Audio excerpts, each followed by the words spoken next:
Méditerranée.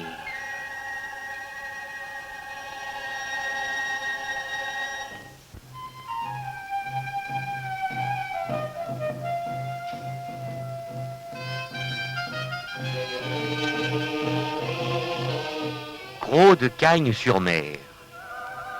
La mer violette, la mer retentissante, les vagues vineuses, le lac splendide en cette mer de houle.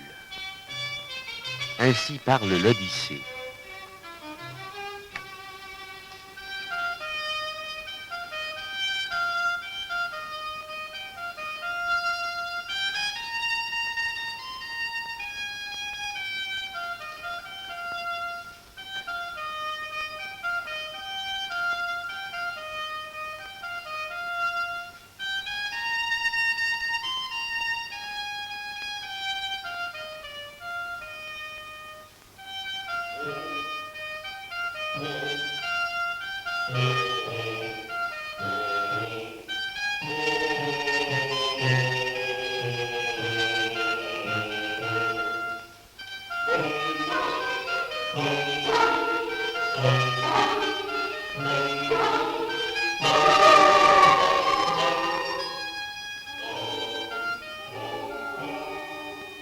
Le soleil va dorer les roches, tous les gars ont un air joyeux. Dans le ciel résonnent les cloches, le filet est miraculeux. Moi je pense au bonheur qui brille dans les feux des poissons d'argent. Et tout bas je chante et je prie que demain il y en ait autant.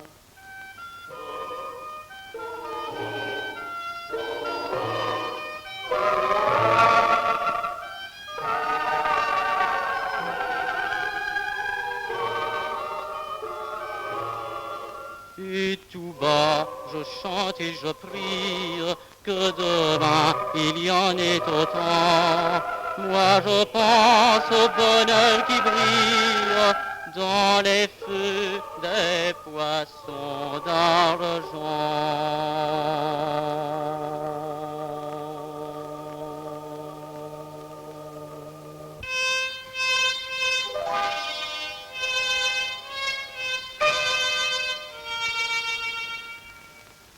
Écolier de la mer, enfant du haut de Cagnes, enfant de pêcheur sans doute. Le connaissez-vous, votre village perché sur colline?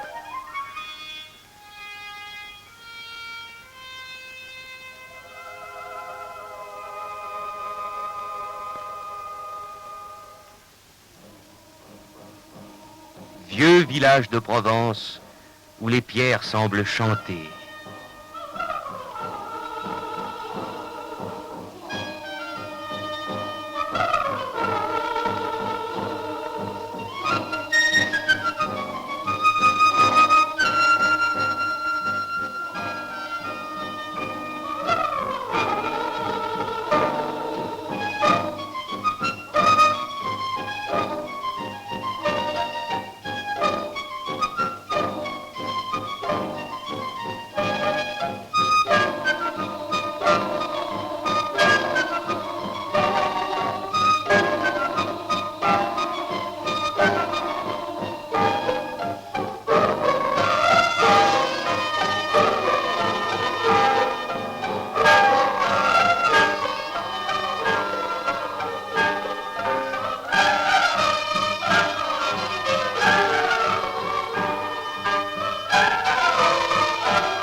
Vieux murs de la vieille ville, et derrière, leurs amis, ceux qui sont les peintres.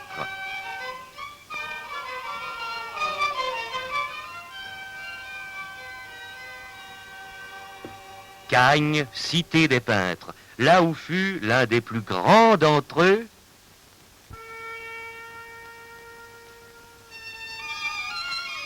Renoir, qui à cet endroit a peint la chapelle Notre-Dame de la Protection, lui qui était atteint de rhumatisme aigu.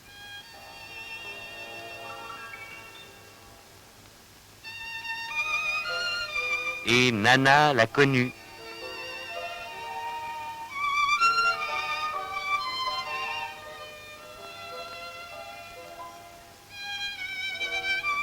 Auguste Renoir, de 1903 à 1919, choisissant les Colettes pour sauver les oliviers millénaires, y faisant construire sa maison, son atelier en plein air, et disant à Albert André, son ami, « Regardez-moi la lumière sur les oliviers. Ça brille comme du diamant. C'est rose, c'est bleu, et le ciel qui joue au travers, c'est à vous rendre fou. »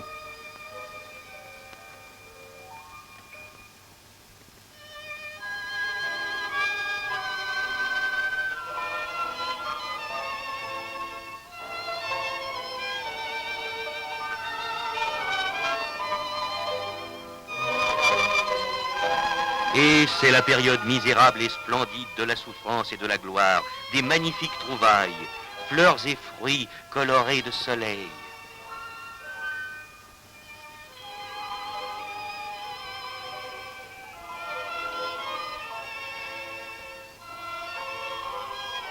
Chair de même richesse et que Renoir recherchait.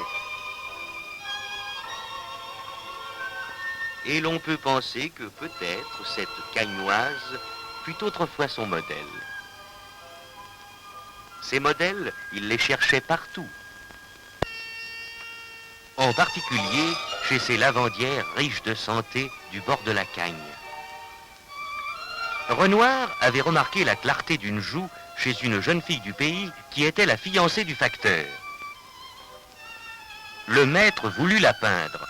Mais le facteur, qui chaque jour apportait le courrier aux Colettes, se disait à lui-même « Jamais, au grand jamais, sa fiancée ne poserait. »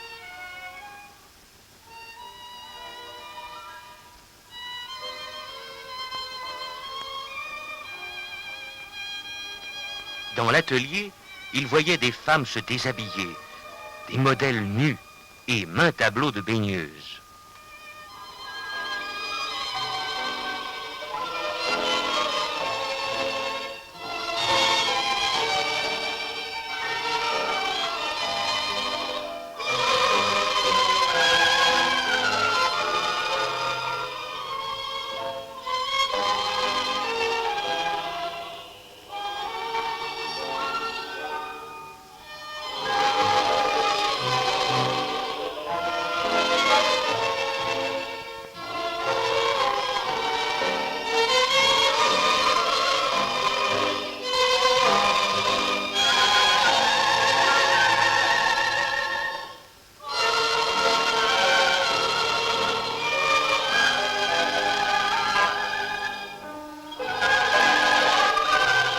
Pourtant, un jour, il voulut bien se décider.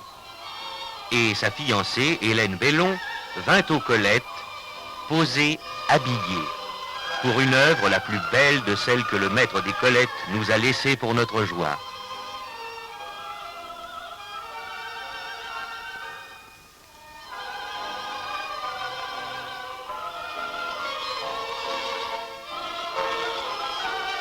Nous avons retrouvé aujourd'hui, toujours à Cagnes, Hélène Bellon, qui se souvient de ce moment.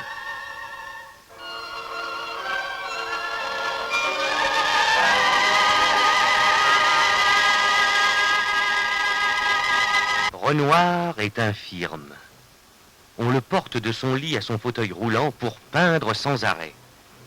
La peinture des 20 dernières années de Renoir est un des plus purs triomphes de l'esprit sur la matière, un des plus beaux miracles d'énergie dont se puisse honorer l'humanité.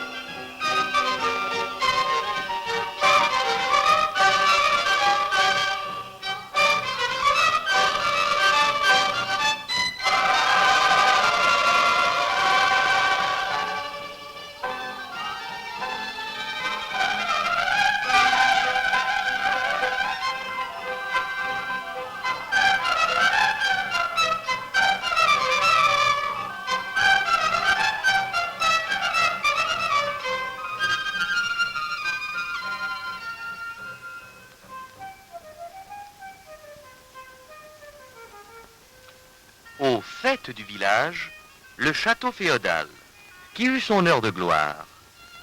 Blotti contre, enchevêtré, les toits des maisons.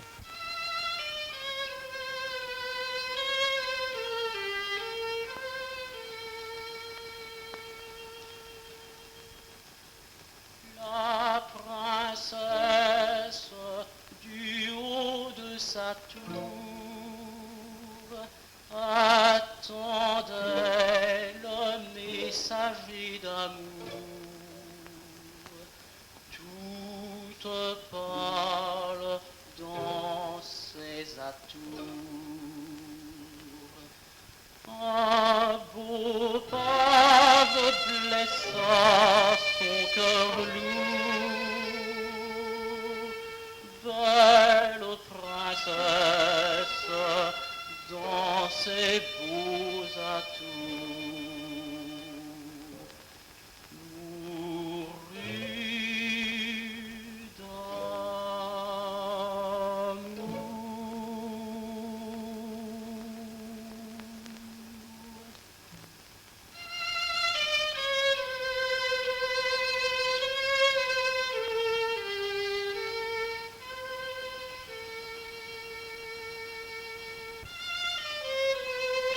Chevaliers combattants et de toute lignée aux armes parlantes. Et aux armes tonnantes, dont les boulets, semble-t-il, n'allèrent jamais bien loin.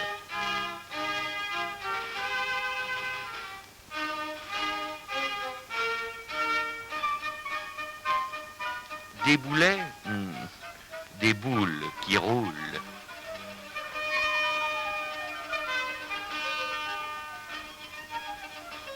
Lancés par des enfants.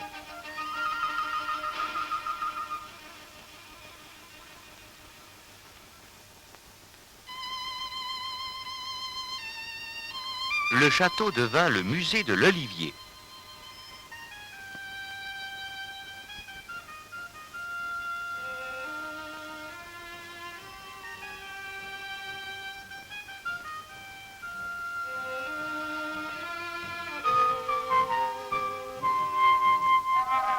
Il garde aussi la marque dans la pierre, figurant l'agneau pascal, premier signe protecteur et divin de la cité. Il est surtout aujourd'hui le musée Renoir du souvenir. Château dominant par-dessus tous, par-dessus la place aux jeux de boules, la place où viennent parler et rire ceux qui vivent leur vie de travail et d'amour et de temps, où la poussière est faite de tous les pas de ceux qui sont venus. Bonne place, douce place, aux acacias et pour un cyprès, pour des enfants toujours, et qui grandiront. Place où l'on joue, place où l'on pense, place où l'on danse.